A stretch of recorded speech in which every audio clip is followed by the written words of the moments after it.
Meanwhile, fresh protests broke out in Hong Kong. Thousands of people have mobilized protests against the controversial extradition bill, and today protesters blocked a key road and gathered outside the police headquarters. They are demanding the total withdrawal of the extradition bill, but it's not just about the bill.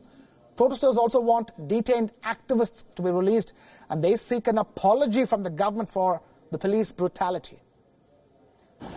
The government hasn't really officially said to cancel the extradition bill. They're just saying they're going to stop it for whatever time they prefer, and it's really vulnerable for us to have to wait until they completely revoke the bill. And I think it's my responsibility to come out as a citizen. 因為我本身咧都係一個和平理性非暴力嘅，咁我都認為今次至少我哋示威者有部分都真係唔係暴動嘅，希望警方就撤回返暴動呢個講法。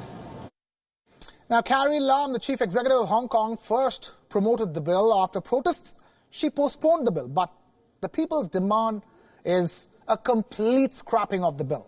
Here's a quick recap of the story so far. Under the extradition bill, people can be extradited from Hong Kong to China to face trials by the courts over there, controlled by the Communist Party of China.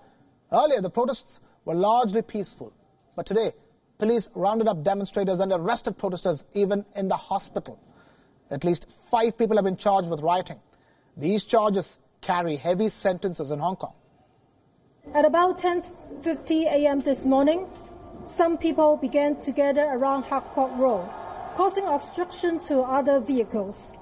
Obstructions were also found in other roads, including Asino Street.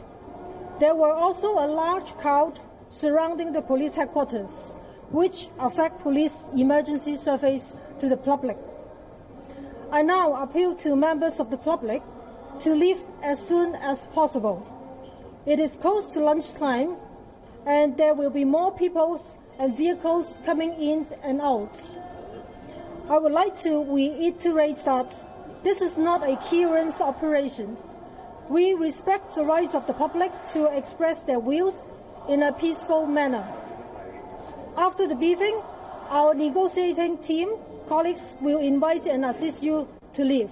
Thank you.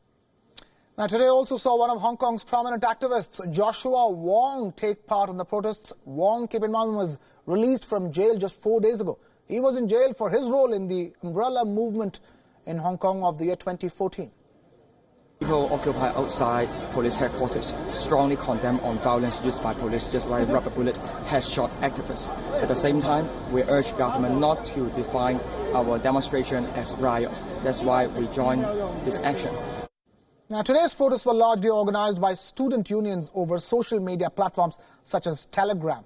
The resumption of protests come after Carrie Lam announced the suspension of the extradition law and apologized to the protesters. Lam's apology seems to have fallen flat as the demands for her ouster are getting louder by the day.